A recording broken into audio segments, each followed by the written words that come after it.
Now that you know how the hero quest works in its archetype and in an example like a movie, think about how a hero quest could work when you're only allowed to see a single frame of the action, as would be the case in a visual work.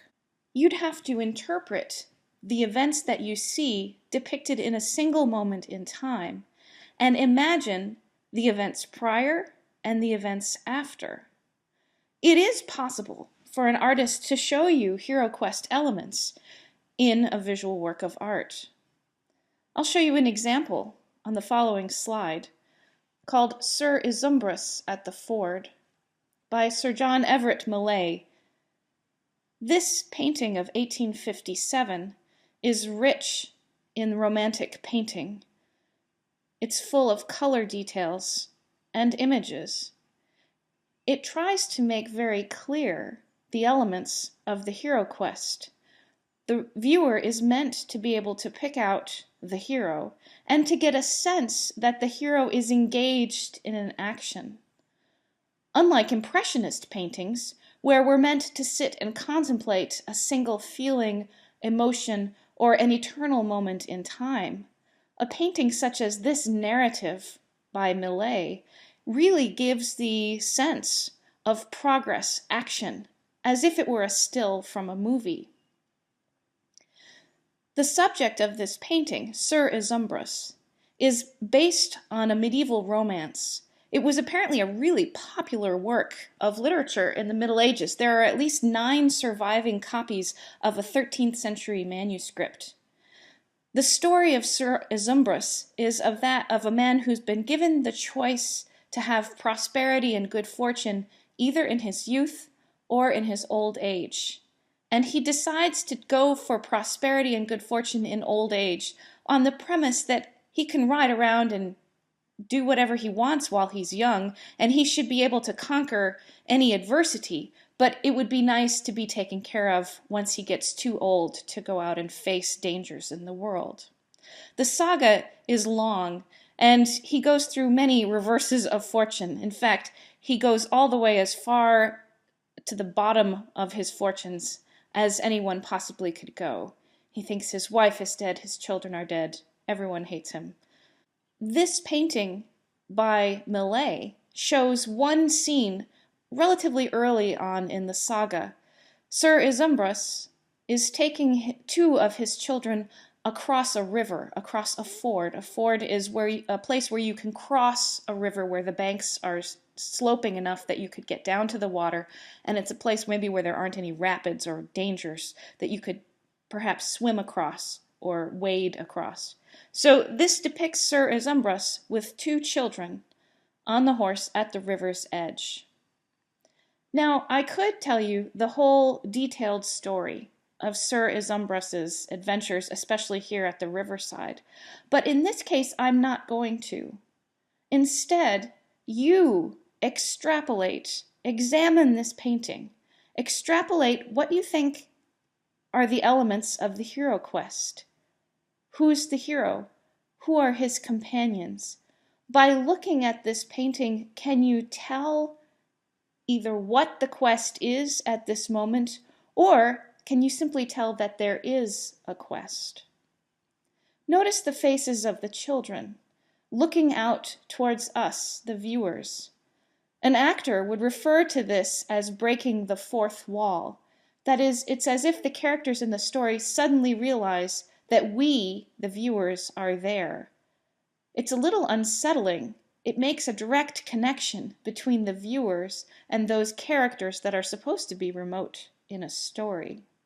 I could tell you detail by detail what happens in this painting at the moment in the medieval romance. But I think it's a better exercise to realize that even an uninformed viewer, someone who doesn't know the story, is able, through strong elements of visual art, to imagine a potential hero quest from this painting. A few of the visual art elements worth mentioning, as besides the child who is looking outward at the viewer, notice the focal point of the piece. All of the figures are centered in the middle of the picture. Notice the negative space created both by the sky and by the river. The reflection of the water reflecting the sky is a certain amount of negative space. This helps force our attention to that central point of the three humans.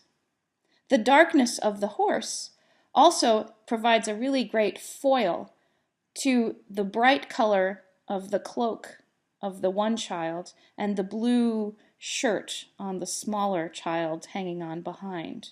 That's, if you recall, an element of value, the darkness or lightness of different colors. So all of our art elements are here trying to help us give a sense of narrative. The horse seems to be going somewhere. The children are hanging on. Why is the girl in the red cloak looking with trepidation or fear or concern or sadness at Sir Isumbras? A related image that I'd like to show you perhaps proves that imitation is a great form of flattery.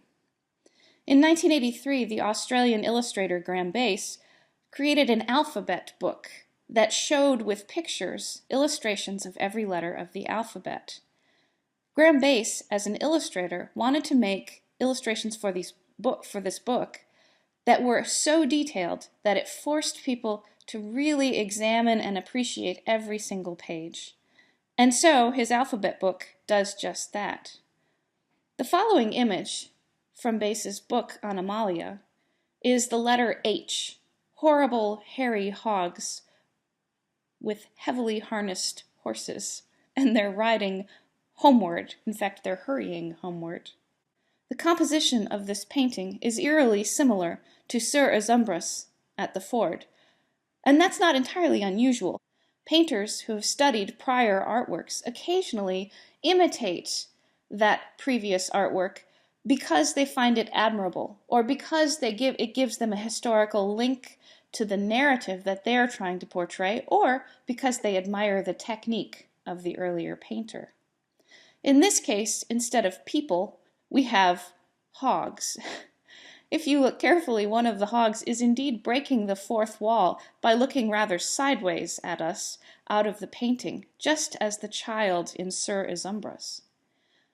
The horses in the horrible hairy hogs painting are heavily harnessed. Is this an overdone imitation of the harnessed knightly steed that Sir Isumbras rides in the original painting? But now ask yourself, what hero quest is Graeme Base illustrating in this letter H illustration? Where are these hogs coming from? Were they at war? Were they victorious? Where are they going when they get home? What will they do? Do they sit around and relax and quaff ale and sing their heroic deeds around a fire? Or do they go back to a pig pen and have a rather pig-like meal? It's hard to say, but it's intriguing to speculate. Perhaps this hero quest is at the end. This is the return from the underworld, and the hero is returning victoriously back to his community. If it was the metaphorical underworld, perhaps that might explain the spooky quality of the sky. Perhaps this was a fateful, decisive, magical battle of some sort, and so the sky is all weird orange and black colors. There are several possibilities, and it's for you, the viewer, to find out. By the way, this page, as all the pages in Animalia, are packed with images that illustrate the letter of the page. If you look closely, it's not just hogs, horses, hairy, and homeward that start with the letter H, but if you look at the edges of the painting, all of the images that you see in great detail, as many things as possible, Graeme Base has illustrated, starting with the letter H. You could spend hours looking at this painting and others like it.